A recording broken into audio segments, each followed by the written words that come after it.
Bon, on va démarrer. Donc je suis là pour vous présenter un utilitaire qui s'appelle QS Toolbox. Donc l'utilitaire, c'est à peu près 4 ans que je développe au fur et à mesure. Donc je me présente rapidement, Patrick Emmanuel, je suis administrateur d'une association Calisoft. Alors contrairement à beaucoup d'entre vous, je ne vis pas des produits 4D. Je suis salarié d'une entreprise et je fais du 4D en dehors, en plus de mon activité principale. Ouais.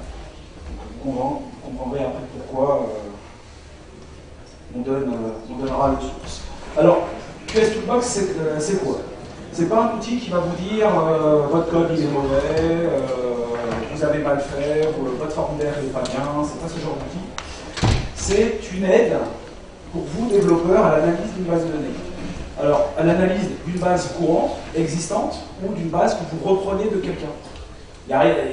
C'est très difficile souvent de rentrer dans une base que vous n'avez pas développée, de comprendre un petit peu tout ce qu'il y a autour.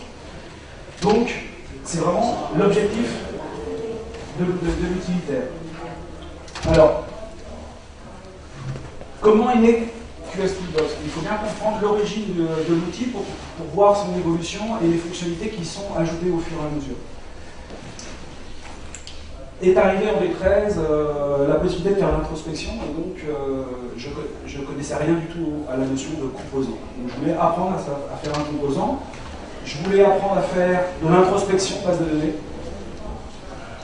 D'autres manières, donc 4D nous présente, on va dire, un petit peu les méthodes, les formulaires, et tout ça. Très, très important, je ne voulais pas du tout utiliser de plugin. Donc j'ai aucun plugin de type 4D qui se rajoute. Donc je sais que Keisuke fournit des plugins. Vous posez une question sur le forum, vous allez peut-être 2 heures après, vous avez déjà le plugin qui apparaît. Donc c'est pas l'objectif. L'objectif, c'est de faire l'introspection sans plugin, uniquement avec du code 4D. Regrouper du code que l'on a un petit peu partout, à droite, à gauche, dans nos bases, c'est sympa, mais pour les notions de mise à jour, c'est pas évident. Donc l'intérêt du composant, il est là, et c'était vraiment l'objectif du composant initial. Après, eh ben, il y a des sources externes de méthode. La base, l'origine du composant, n'est pas de moi, c'est de Jérôme Puquet. Un produit qui s'appelait STK, qu'on trouve un petit peu difficilement sur le site de 4D d'ailleurs. C'est vraiment la base. L'interface au départ est partie de STK, et ensuite j'ai modifié complètement cette base. Ensuite, une zone importante, il y a du partage de code. Il y a des gens très généreux sur le forum qui mettent du code. Alors, on peut en citer plein, il y a Arnaud de Montard, il y a Bertrand Soubéran, je crois que de temps en temps, Jacques, voilà, donc il y a des gens qui fournissent du code, qui est souvent très intéressant, que l'on n'arrive pas à mettre en place de manière facile ou à utiliser. Ben, l'idée, c'est un petit peu, voilà, je reprends le code qui m'intéresse et je l'intègre dans le composant. La base knowledge de 4D, là aussi, il y a du code de temps en temps qui m'intéresse, donc ben, je le récupère, je l'intègre, ou je mets à jour. Et puis, il y a des idées qui proviennent d'autres composants, vous verrez, ou alors sur une règle. J'ai mis à jour, d'ailleurs, sur le FTP, vous aurez le lien en fin de session. Le composant a été mis à jour ce matin. J'ai rajouté, oui, ça m'arrive de temps en temps. Je suis un lefto, 5h30. Donc j'ai mis à jour ce matin et vous aurez l'ajout d'un code qui a été mis sur Inug qui permet de faire une copie d'écran, si bien Mac ou PC.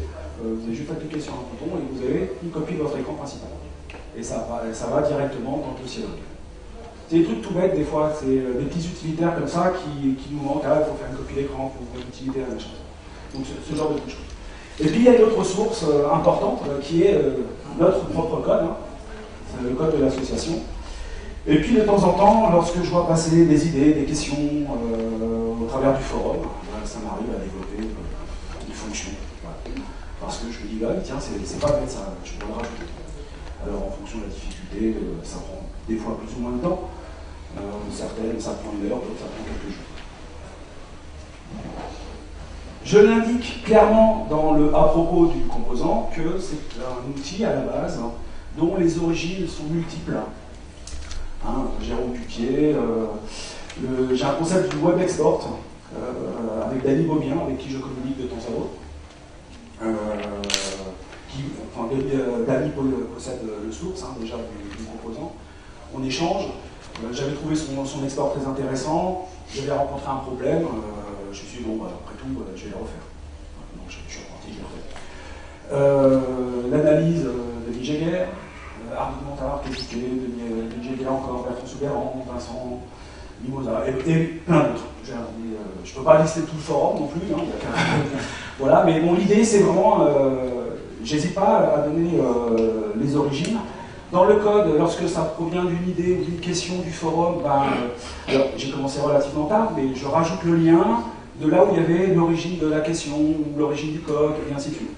Donc, vu que vous aurez accès au code, ça sera plus facile. Alors après, je fais plein de choses dans le composant, mais j'utilise d'autres technologies que 4D. La première technologie, c'est 4D lui-même. Un peu l'objectif.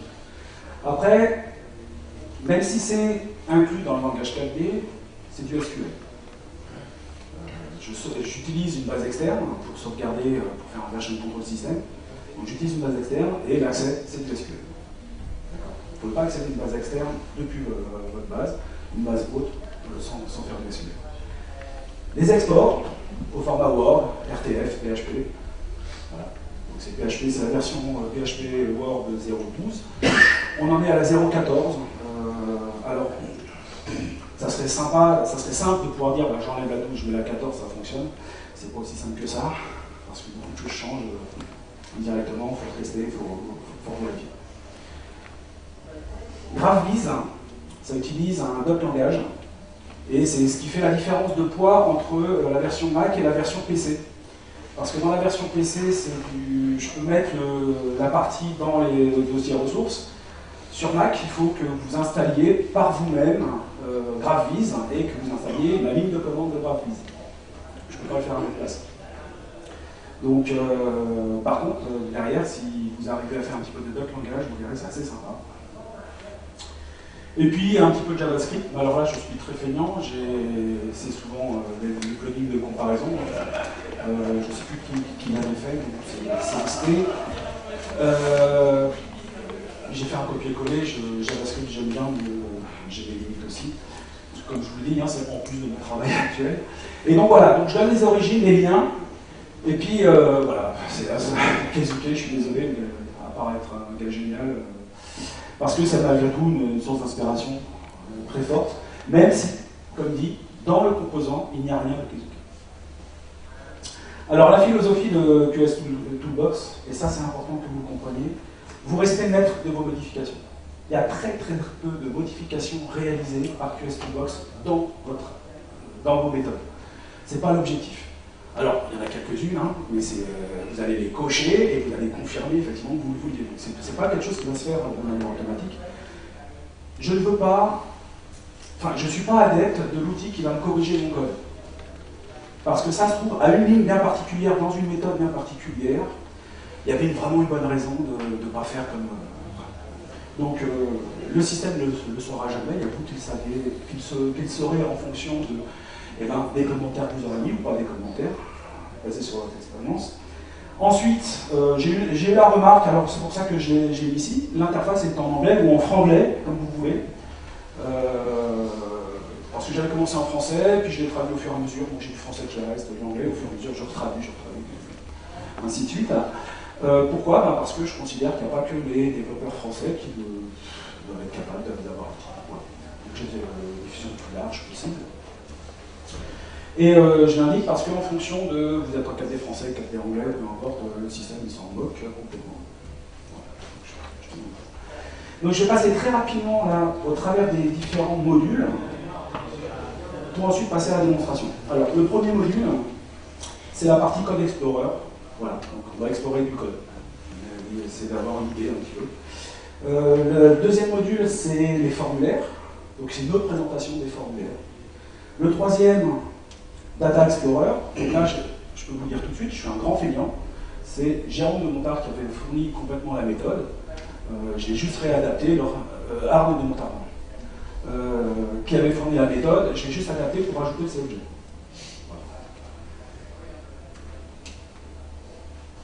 Structure analysis, c'est un update. Le update, je devrais le mettre entre guillemets. C'est la boîte à outils de la boîte à outils. Typiquement, c'est là où vous allez faire des recherches ou autre chose. Un version de contrôle système. Alors, vous verrez, hein, ça utilise base de données externe. Ensuite, des petits outils, voilà, méthode palette. Use of Cadec Command. Donc là, je fais un matching entre. Enfin, je croise les commandes 4D, vos méthodes, et je vous dis telle commande est utilisée dans telle méthode, et ainsi de suite. Ce qui vous permet de retrouver un peu rapidement vos méthodes. Et chaque fois que j'utilise, en fonction de la version 4D que vous utilisez, c'est basé sur le dictionnaire de commandes de 4D, de la version actuelle.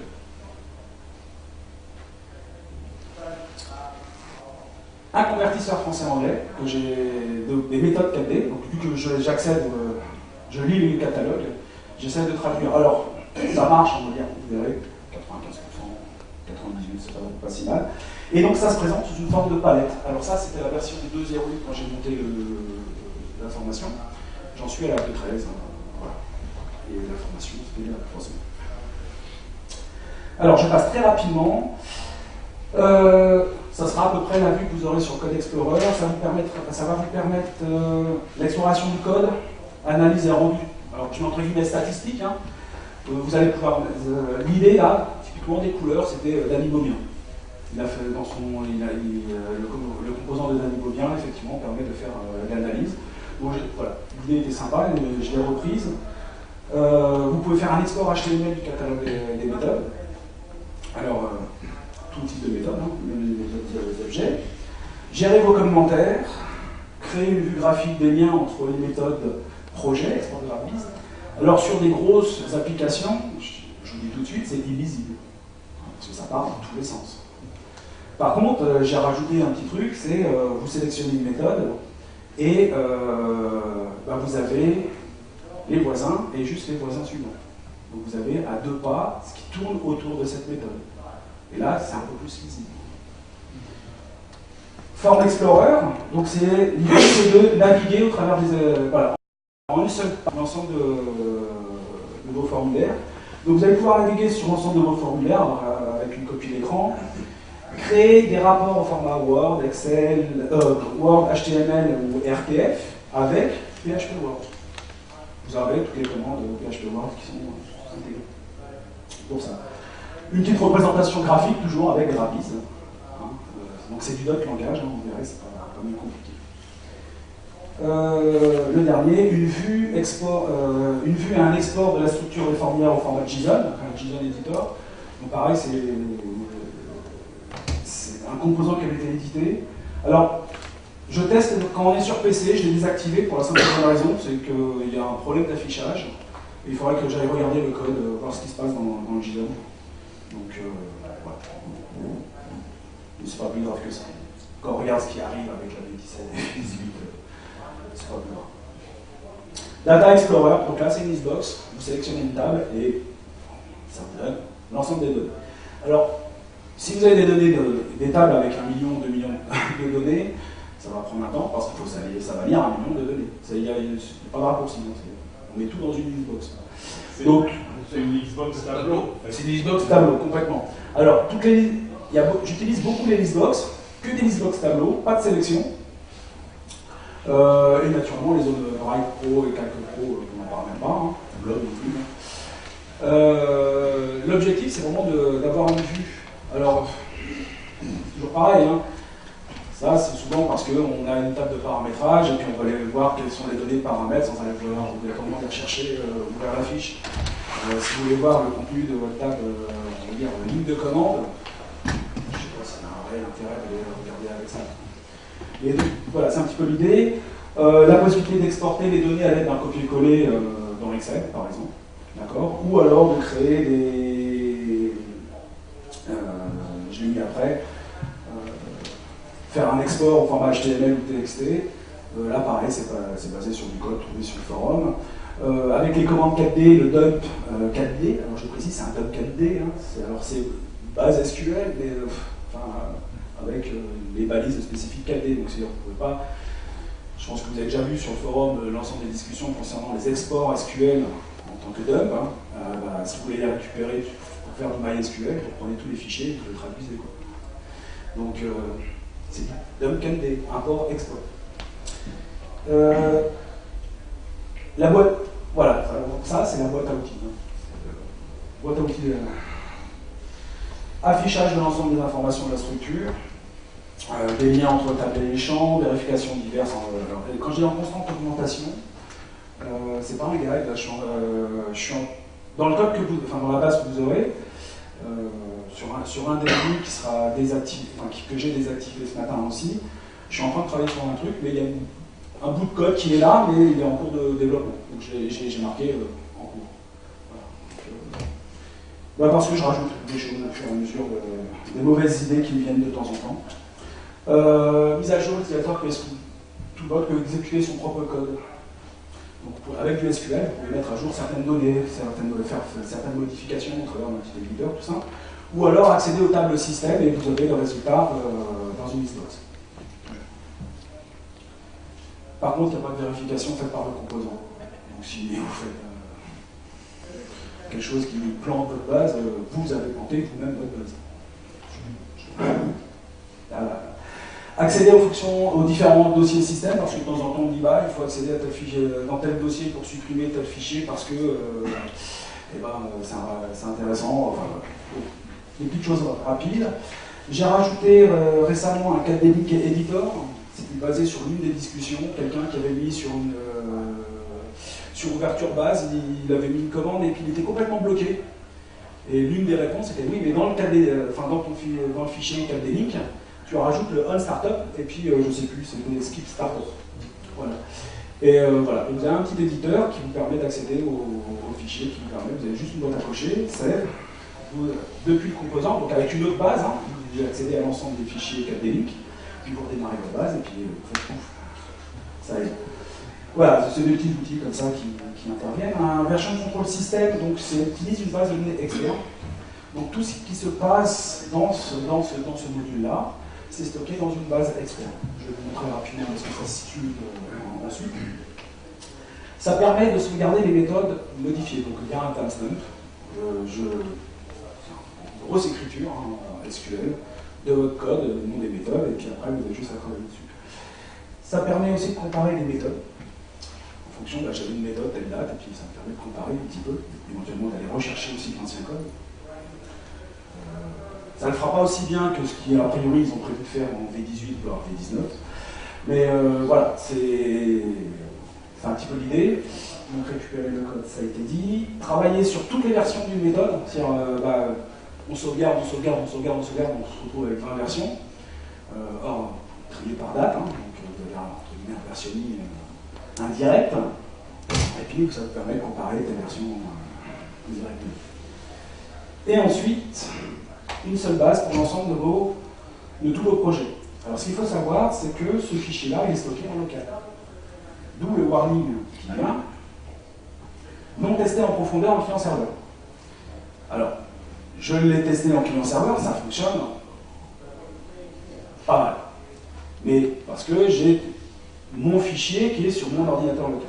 Maintenant, rien ne vous empêche, et vous verrez comment, de positionner cette base 4D externe sur votre serveur. Maintenant, accès concomitant par le SQL, je n'ai pas fait la gestion d'erreur. Donc ça veut dire que s'il y en a un qui est en train de travailler, il y en a un deuxième qui veut faire du version control, vous avez une erreur. Voilà. L'erreur est là. Elle est juste attrapée et puis elle a affiché un message d'erreur. C'est pour ça que je dis que je n'ai pas testé complètement.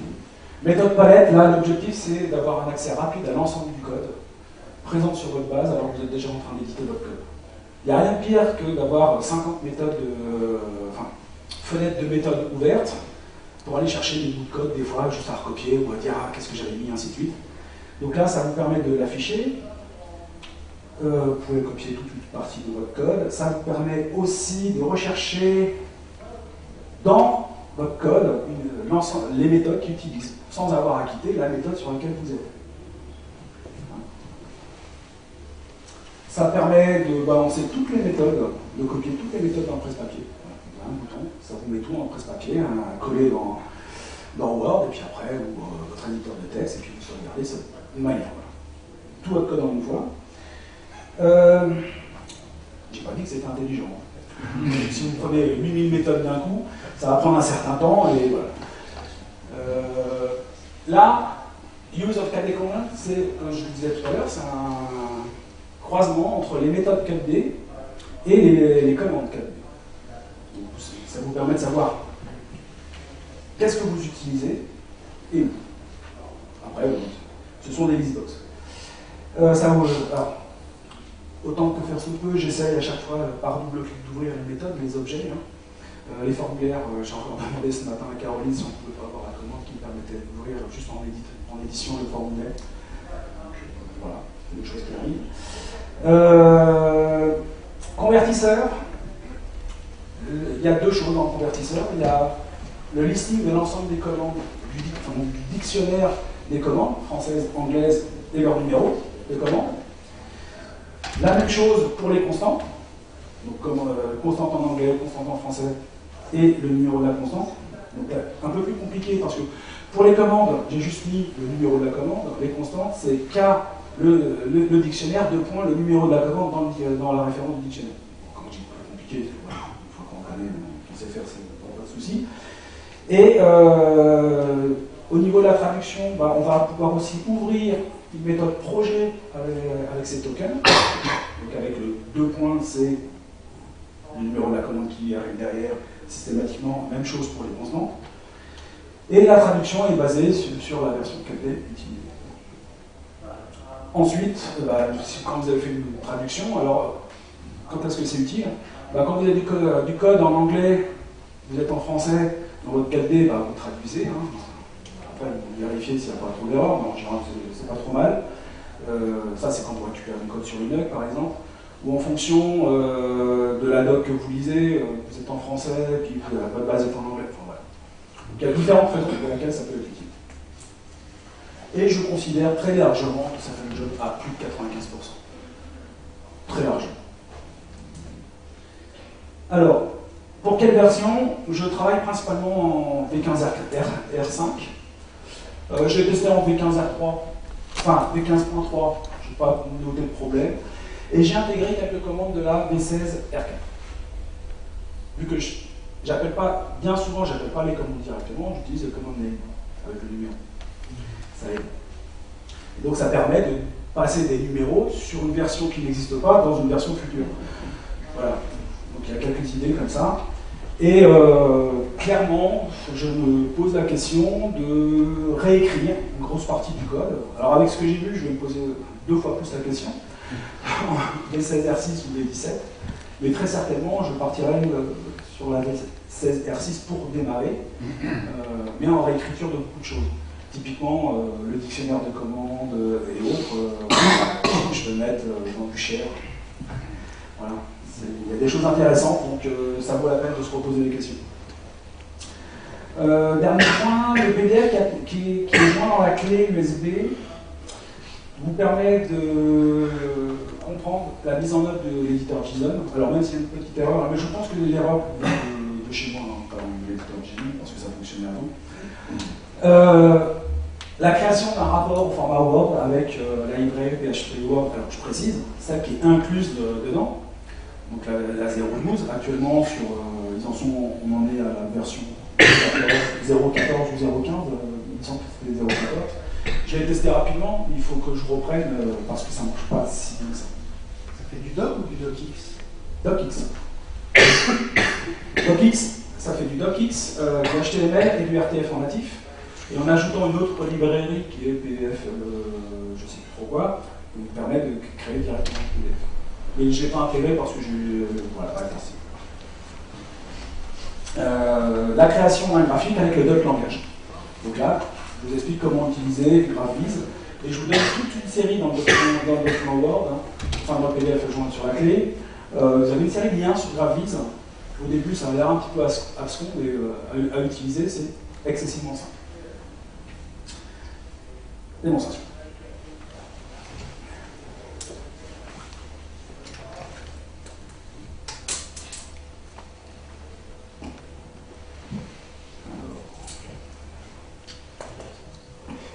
Ah oui, ça c'était bien dit.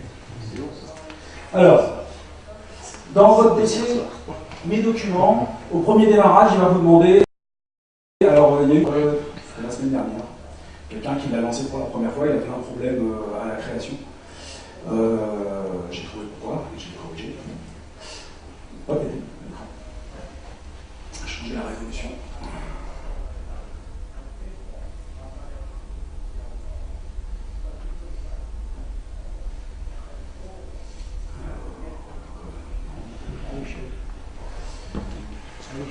Allez, voilà.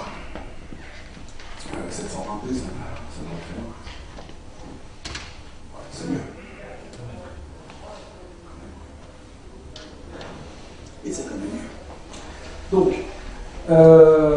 dans le dossier Mes documents, à la première ouverture, le système va créer un répertoire qui s'appelle QS Toolbox, et il va créer 4 fichiers.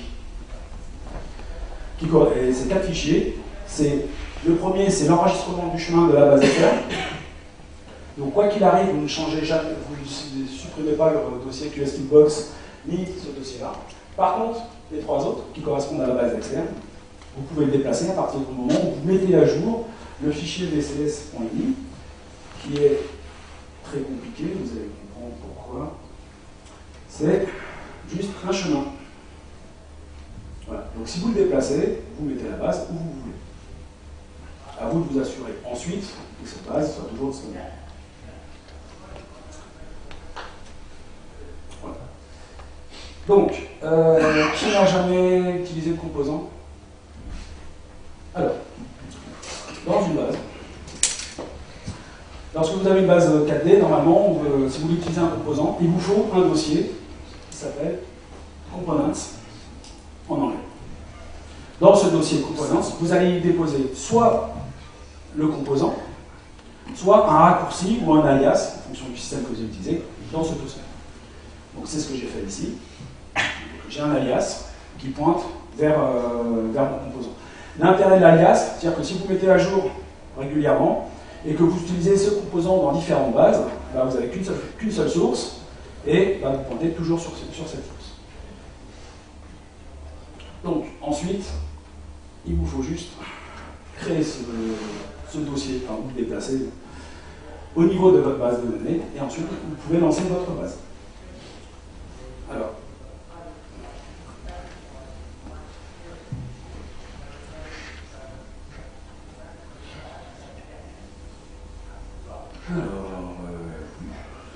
comme ça. Vous accédez à votre structure. Alors, le X, c'est tout simplement que les images contenues dans la librairie ne sont pas accessibles. Ça ne veut pas dire qu'elles sont d'enfants. Elles ne sont tout simplement pas accessibles. Par exemple, si j'ouvre cette même base en V15.3, j'ai les images. Je suis en 15R5. Ensuite, appeler une méthode composant. Donc votre composant apparaît, j'ai un certain nombre de méthodes disponibles, partagées. Voilà, donc j'ai une méthode toute simple. Donc pour l'appeler, je vais créer une petite méthode que je vais appeler QST. QS Tools. J'exécute. Et là, j'ai mon composant. Alors je vous parlais de la copie d'écran, elle est là. Je viens de cliquer dessus. Je dis que si j'appuie sur majuscule, je reclique dessus, j'ouvre le dossier log, enfin je me positionne, et j'ai mon screenshot, qui est daté, qui est horodaté. Donc ça veut dire que quand on développe, en général, on n'a pas un petit écran comme ça, avec une résolution théorique. Donc la palette, on peut la mettre dans un coin, et puis j'ai besoin de faire des copies d'écran. Je copie. Voilà. Automatiquement, tout va dans le dossier log, c'est horodaté. Donc vous n'avez pas de souci de ce côté. On va revenir ici. Code Explorer. Alors, la récupération de 90% des informations des méthodes se fait assez rapidement. Hein. On a toutes les commandes qui vont pour. Ce que vous avez vu défiler, c'est justement ce calcul des... Je vais juste mettre ça de côté. Voilà. Le calcul du nombre de lignes, le nombre de lignes vides, le nombre de commentaires, le nombre d'appels, la complexité éventuelle, c'est une évaluation de votre méthode, et donc ça prend du temps. Alors, il y a un mois, j'ai eu un mail de quelqu'un qui utilise du côté de Sciendelo, et qui disait, ouais, j'ai 7500 méthodes, ça a pris 2 heures. C'est pas acceptable. Donc j'ai travaillé dessus, et puis maintenant ça lui prend 12 minutes. C'est pas la récupération des informations qui prend du temps. C'est à un moment donné, quand je veux calculer combien de fois c'est appelé, quels sont les appelants, quels sont les appelés, et ben je suis obligé de charger toutes les méthodes de tous les formulaires et autres, et méthode par méthode. Et donc ça prend du temps. Donc j'avais pour idée de le désactiver, que vous le fassiez à la demande. Je ne l'ai pas fait, vous aurez le code, libre à vous. Voilà. Vous pouvez par exemple copier l'ensemble du tableau que vous avez ici, en mémoire, le coller et le travailler dans Excel ou faire autre chose. C'est quoi la complexity? La complexité, c'est le nombre d'embranchements. Par exemple, une méthode par défaut, elle a une complexité de 1. Ça s'appelle une méthode. Tu rajoutes un case off, il va faire plus 1. Et en fonction des cas que tu rajoutes dedans, il va faire à chaque fois plus 1, plus 1, plus 1. Tu rajoutes de l'imbrication, plus 1, et ainsi de suite. Donc quand une méthode... Par exemple, Voilà. Donc tu vois, là, si je désactivais tout en complexité, là j'ai dit qu'au cas où, 2 points, si, sinon, fin de 6, fin de cas, si, voilà. Encore une fois, c'est un indicateur. Les limites, hein, je ne vous en ai pas parlé, mais les limites, j'en ai défini dans les setups. Hein. Et après, bah, si vous considérez que c'est trop serré, pas assez serré, vous les définissez, et puis voilà, ça. Juste pour information, celui-ci, c'est juste parce que je suis tombé sur des machines tellement rapides que quand je génère le fichier Word, ou vous verrez du SVG, enfin le fichier DOT, le temps d'écrire le fichier DOT, d'aller le relire, il était déjà passé aux commandes suivantes, et donc du coup il considérait qu'il avait... Enfin, quand je le relis, et qu'une fois que j'ai récupéré l'information, je le supprime. Et donc j'avais supprimé avant d'avoir eu besoin d'utiliser après. Donc j'ai mis un ralentisseur. Et dans les vraiment dernières machines de chez Apple. Ça m'a posé quelques soucis. Il y a combien de méthodes là dans cette base, puisque pour qu'on puisse se rendre compte un peu là, de l'analyse? Il y en a 300 et quelques. 300 et quelques. Alors j'ai plusieurs critères. Hein, sur une base que j'ai ouverte en V16, il y a 800 et quelques méthodes, ça prend à peu près 3 minutes, à peine. 2500, ça prend 8 minutes. 7500 prend 12-13 minutes. Voilà, c'est juste un ordre d'idée. Après, ben, j'ai pas pu tester sur d'autres. Ou alors, j'ai pas de retour sur d'autres bases plus volumineuses. Mais si vous avez des infos, je suis preneur. Même sur des chiffres, ça permet. Alors, c'est toujours pareil, c'est ce que je dis. Hein, s'il y a un truc qui ne fonctionne pas, bah, dites-le. Moi, j'essaie de regarder. En général, j'essaie d'être relativement réactif, même si ce n'est pas mon activité principale. Donc voilà, donc, vous avez quelques critères. Bah, quelles sont les méthodes qui font que du web, normalement. Voilà. Quelles sont celles qui sont invisibles.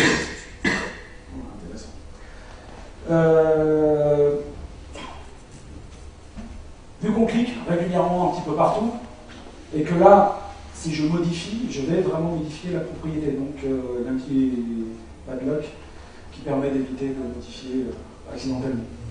Donc ça veut dire que pour modifier des propriétés de méthode, vous n'êtes pas obligé de retourner de méthode pour méthode, ainsi de suite.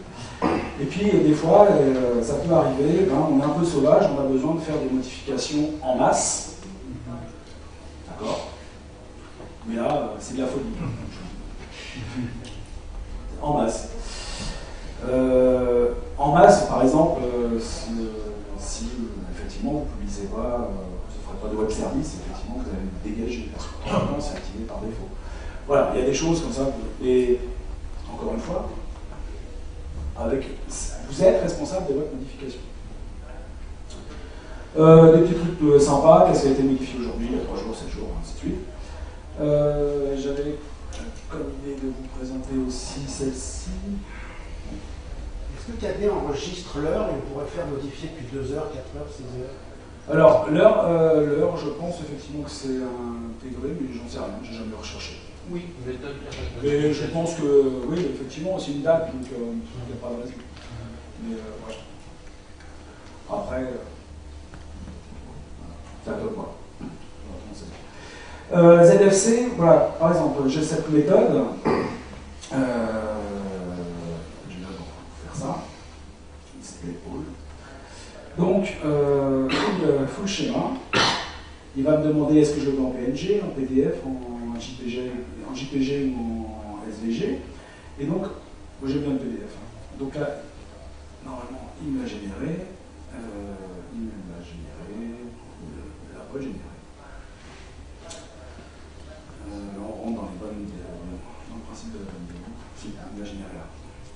Voilà, donc quand je disais que c'était illisible, il n'y a que 300 et quelques méthodes. Là. Voilà. Donc c'est tous les liens entre toutes les méthodes. Alors, imaginez la personne avec 7500, voilà. Et donc ça, c'est généré avec du doc langage. Ça, vous usez de millions, ça prend une fortune. Mais, potentiellement, voilà. Maintenant, je n'ai pas ce côté artistique prononcé. Voilà, donc, je vais cocher ça. ZF.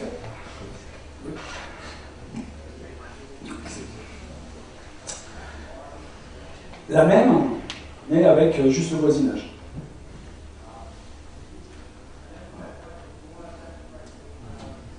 Voilà. Donc là, ça veut dire que si j'avais d'autres méthodes, je partirais sur d'autres méthodes aussi. Le résultat de l'export, je ne vais pas vous le générer parce que ça prend un petit peu de temps, mais ce que j'ai fait, je l'ai fait ce matin. Voilà, donc pour ceux qui utilisent le composant de Denis Beaubien, ils vont y retrouver beaucoup de similitudes. Hein. Je me suis basé vraiment, je me suis vraiment inspiré de ce qu'il avait fait. La seule différence, c'est que je vais vous chercher une méthode exprès. Je vais essayer d'utiliser celle-ci. Voilà, la seule différence, c'est que vous allez avoir les liens entre les méthodes d'une manière graphique. Donc ça, ce SVG est généré automatiquement par du GraphViz. Donc typiquement, GraphViz, c'est quoi? Vous lui dites, j'ai ZDMA vers 5 process. J'ai 5 process qui pointent vers Z-Docker. Et ensuite, vous dites, génère-moi le truc. Et il génère, donc je lui demande une sortie en SVG, je récupère la partie SVG, je l'inclus dans ma page HTML. Et dans mon SVG, je suis capable de lui dire, oui, mais je voudrais voir qu'est-ce qu'il y a dans Z-Amnesty. Et donc je navigue dans mon catalogue comme ça, à partir du moment où je me suis promené. Voilà, donc là, vous avez un mélange de SVG, de GraphViz, donc de doc langage qui génère du SVG que vous intégrez dans une page HTML sur laquelle vous générez des liens interactifs. Et avec tout ça, vous aurez, on va dire, un petit peu ce qui va bien dedans. Voilà pour la partie méthode. La partie Explorer. Au niveau des formulaires. Donc là, j'ai un ensemble de formulaires. Donc toutes mes tables, elles sont numérotées ici. Hein. Donc si j'ai supprimé une table, j'aurais un trou, c'est un petit peu normal. Et les méthodes projet, je les appelle bases. Voilà. Donc, pendant longtemps, j'étais bloqué à récupérer l'image d'une méthode projet depuis un composant avec la commande forme capture image. Pour la simple et bonne raison, c'est que depuis un composant, on ne peut pas appeler directement. Enfin, cette commande ne fonctionne pas sur les formulaires projet de la base hôte. Voilà. Bon, à un moment donné, j'ai eu une idée, effectivement, c'était d'écrire, de créer la méthode qui va bien dans la base hôte, et puis appeler à le pointeur pour récupérer l'information qu'il met. Ça m'a pris quand même un peu plus d'un an à le comprendre. Mais c'est pas plus grave que ça.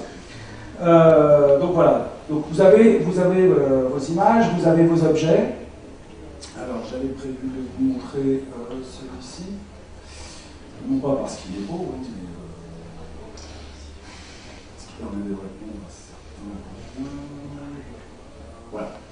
Par exemple celui-ci, je vais avoir en page 0, je sais que je vais avoir un rectangle, donc avec toutes les propriétés aujourd'hui que je suis capable d'extraire avec les commandes 4D.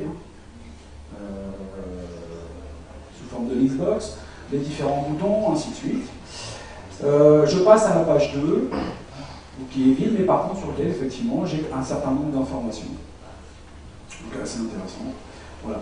Et après, je vais avoir les méthodes, j'ai le formulaire, et je navigue comme ça au travers de l'ensemble. Donc tout ça au sein du même écran. Donc c'est une nouvelle vision, enfin c'est une vision différente, on va dire, de ce que nous propose 4D. Donc ça c'est la partie, on va dire, consultation. La partie rapport, je vais pouvoir lui demander d'exporter sous forme GraphViz les liens entre les éléments et les méthodes. Là aussi, je lui dis juste tel lien, tel objet avec telle méthode, tel objet est sur telle page, et ainsi de suite. La seule différence, c'est que je dis en fonction de la page, tu me fais ça. Et la mise en page, je ne maîtrise rien de ce côté-là. GraphViz est très difficile à maîtriser. Enfin, le doc langage est très difficile à maîtriser à ce niveau-là. Et vous avez l'ensemble des liens au niveau de vos objets. Si on exporte avec VG, il est possible de taguer les... Complètement. D'accord. On peut leur les désailler et ensuite travailler sur les alliés. Enfin, c'est du SVG. Complètement. C'est pour ça que dans la documentation jointe sur la clé, j'ai mis un ensemble de liens que moi j'utilise régulièrement lorsque je retravaille avec le doc langage, parce qu'il y a la partie export, il y a la partie mise en place des couleurs, mise en place des cadres. Voilà, il y a plein de petits sites comme ça, un petit peu à droite et à gauche, pour vous faire gagner du temps, vous les avez directement.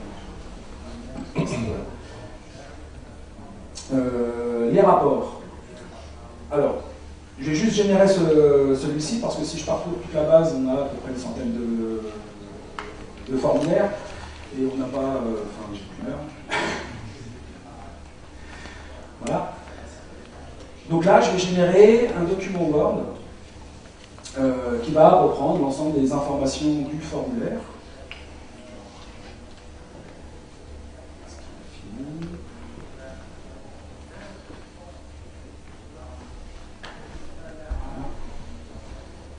Donc ça, c'est généré, donc c'est un docx, avec une table des matières, objet par objet. Dans un premier temps, ça me donne les informations générales de mon formulaire, la page 0, la page 1, la page 2, et ensuite, objet par objet, l'ensemble des propriétés. Donc c'est le genre de truc, vous cliquez pas dessus, à 9h, vous dire à 9h05 j'ai tout. Au lieu de dire à midi je clique dessus et quand je rentre du repas j'ai tout. Parce que en fonction de vos bases, ça peut prendre du temps. Alors, dans certaines entreprises, tu es obligé de donner la description totale de l'ensemble des objets de la dans ce qu'on appelle une CSV. Computer System Application. Je travaille dans le pharmaceutique et typiquement la FDA va te demander ce genre de choses. Et c'est vrai que toute l'information, je l'ai dans ma base. Mais le grand principe à ce niveau-là, c'est de dire oui, mais ta base, elle crame, ton serveur, elle crame, tu fais quoi? Sauvegarde, oui, ok, mais tu n'as plus rien, tu dois repartir from scratch. Il considère que la documentation CSV te permet de remonter tout ça. Parce que tu as tout l'historique. Et ouais, c'est un monde particulier. Ouais. Donc, là, on l'a à ce niveau-là. Ensuite, le design package. Alors, si je coche ici, il va me faire la même chose, mais sur l'ensemble des formulaires. Donc, je vais cocher. Je peux exporter l'ensemble des méthodes, pareil. Je vais avoir un document Word avec l'ensemble des méthodes. Et ici, les données. Je peux changer le format. Je peux lui demander du HTML, du RTF. Encore une fois, c'est la même chose. C'est juste le type de format piloté par la librairie PHP Word. C'est juste moi, je garde le docx. Donc là, j'ai demandé les deux parce que c'est un petit peu dire, c'est pas trop lent. Voilà. Ça va venir. Vous voyez ?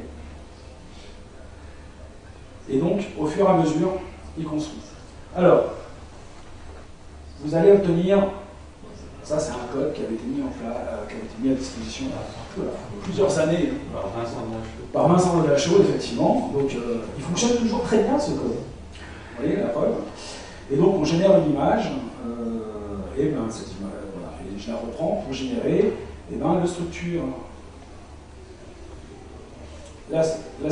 de la base de données. Hein. Donc là, si je le fais en zoom, vous voyez qu'avec PHP Word, vous pouvez piloter du portrait, passer en paysage, puis revenir en portrait. Est-ce qu'on peut faire la même chose qu'avec les méthodes, c'est-à-dire donner le périmètre qu'on veut étudier, parce que des fois on a des bases où il y a... on pourrait, mais je ne l'ai pas fait. C'est une idée. Oui. Mais périmètre, c'est-à-dire, comme je l'ai fait sur Graphis, dire voilà, je veux jusqu'à 2 ou 3 méthodes.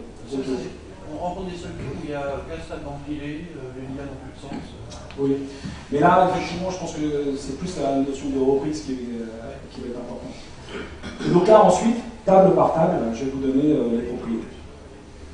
Alors, propriétés de base, hein, parce que vous verrez que dans le troisième module, on va beaucoup plus loin. Voilà. Et donc, ça, vous avez une documentation de structure qui est générée automatiquement. Ça, c'est pour les structures. Après, par méthode, hein, j'ai tous les objets. Si je veux accéder à celle-ci, hein, c'est un vrai sommaire, et donc j'y accède. Et je fais un saut de page, à chaque fois je change de méthode. Avec une limitation quand même sur PHP, si vous saturez le cache de PHP, qui en général c'est plus 64K, l'interpréteur de PHP n'y arrive plus. Donc moi, je l'ai changé un petit peu différemment, je compte le nombre de lignes que je génère en ligne en commande PHP. Je crois qu'à partir de 20 000 lignes, je dis tu arrêtes, tu génères ton fichier et on passe au suivant. Les 20 000 lignes de PHP, voilà. Donc PHP Word est quand même capable d'intégrer beaucoup de choses. La limitation, elle est faite au niveau du moteur PHP de 4D. Alors j'aurais pu m'en sortir en modifiant le paramètre dans le php.ini de 4D, mais encore une fois, je ne veux pas intervenir dans les paramétrages potentiels que vous avez fait, parce que potentiellement vous utilisez déjà du PHP, vous avez fait un paramètre avec un cache bien spécifique qui correspond à votre besoin. Si moi je viens interagir dessus, sans vous le dire, vous n'allez pas être content. Donc c'est pas la philosophie de la maison. Donc voilà pour les exports. Les datas, je vais juste vous montrer ça. Si vous avez une table comme ceci, ça veut dire qu'il n'y a pas de données. Voilà. Voilà. Je privilège. L'idée, voilà, hein, c'est un affichage tout simple. Après, copier, coller, export. Je peux faire un petit export. Non, mais c'est. Voilà.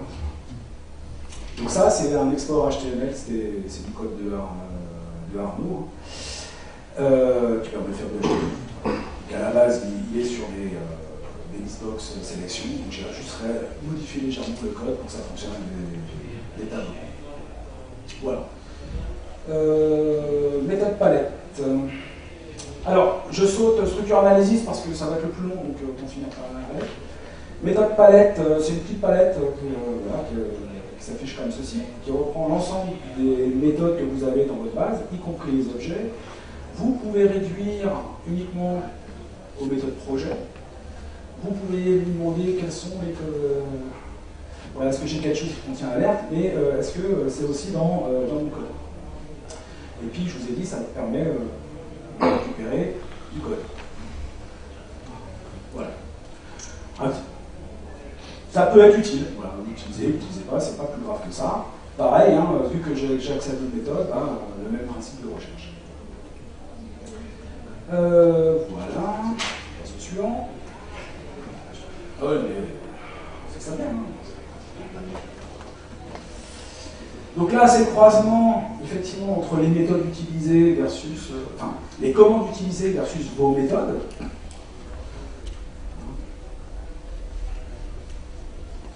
Donc Donc j'aurais pu faire un mix entre les deux. Après, il y a le côté fainéant qui intervient.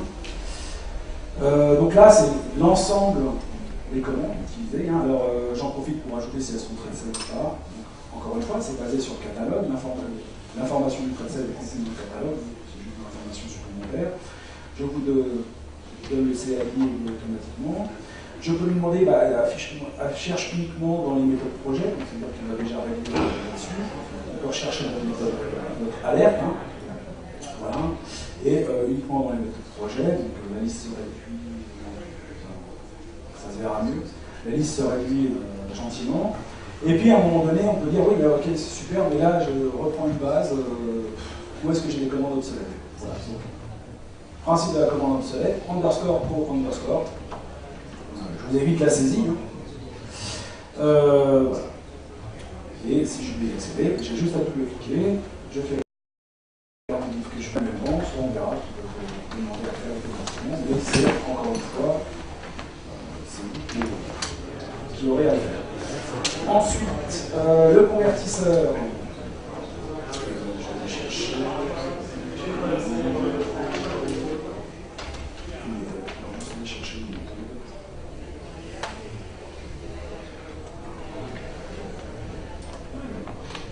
Donc le convertisseur, je vous disais, commande US, la même en français, son ID.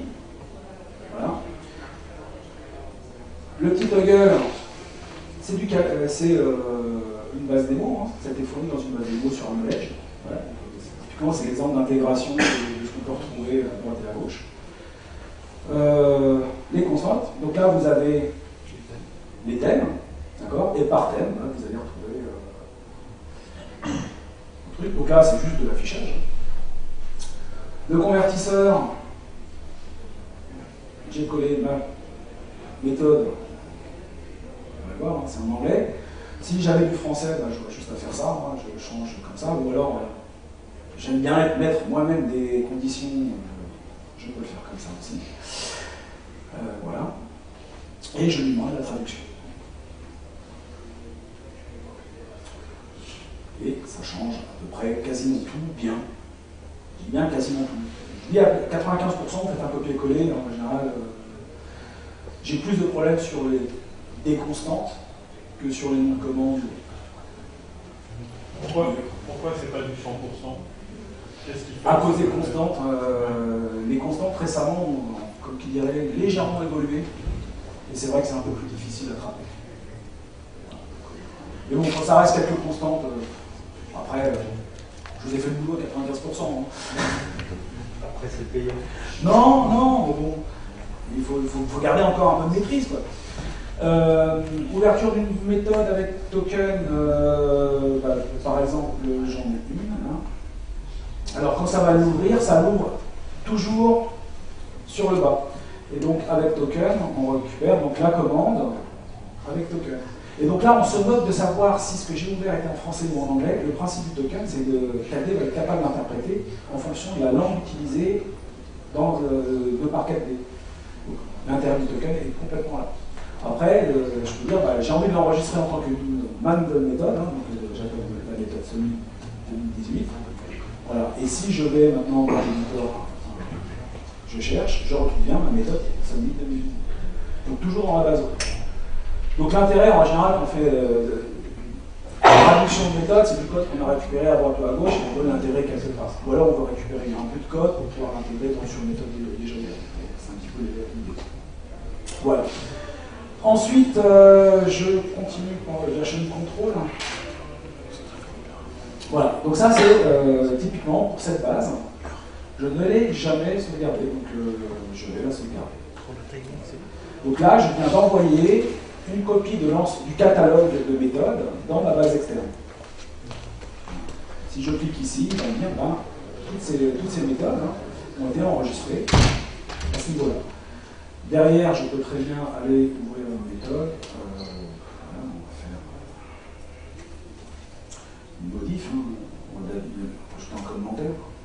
Ça devrait bien marcher. Voilà, si je reviens là,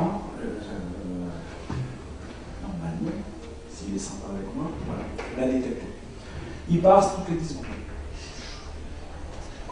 fois, ce 10 secondes, c'est vous qui pouvez le changer au niveau du paramétrage. Si vous voulez toutes les 5 minutes, ça sera toutes les 5 minutes. Est-ce qu'il le fait en tâche de fond ou... Ouais. Donc ça ne bloque pas l'utilisation? Non, non, non. C'est une grosse base. Si c'est une grosse base, ça ne bloque pas. Il fait que lire. Et effectivement, comme disait Paul, hein, s'il est capable de le détecter, c'est parce que l'heure elle est accessible. Voilà.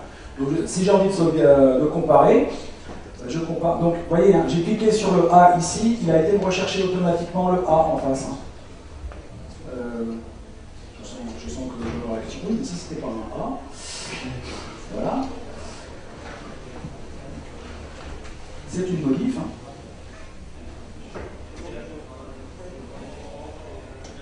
Ça marche en V13. Et développé en V15 R5, ça va être difficile de revenir en arrière. Alors j'avais une très très... Déjà oh, je finis juste là-dessus. Z-Piplet, et il a été me chercher le Z-Piplet. Donc il va vraiment chercher l'avant-dernière version dessus. Voilà. Je vais juste vous montrer celui-ci rapidement. Donc là, voilà. Donc ça c'est basé sur quelque chose qui apparaît sur le 4D blog, donc que j'avais intégré. J'en ai profité pour faire des débugger parce qu'il y avait une petite erreur. Vous pouvez récupérer votre structure. Vous pouvez afficher les informations de la base. J'accélère, je suis désolé, je dois terminer. Table relation, il permet uniquement de lire. Pareil, c'est des fournitions de base exemple. Le update, c'est là où je disais, faites toutes vos précautions parce que vous pouvez faire tout et n'importe quoi. Surtout n'importe quoi avant de faire tout. Le 4D Link Editor, la case qui doit vous intéresser, par exemple, ici, voilà, je sauvegarde.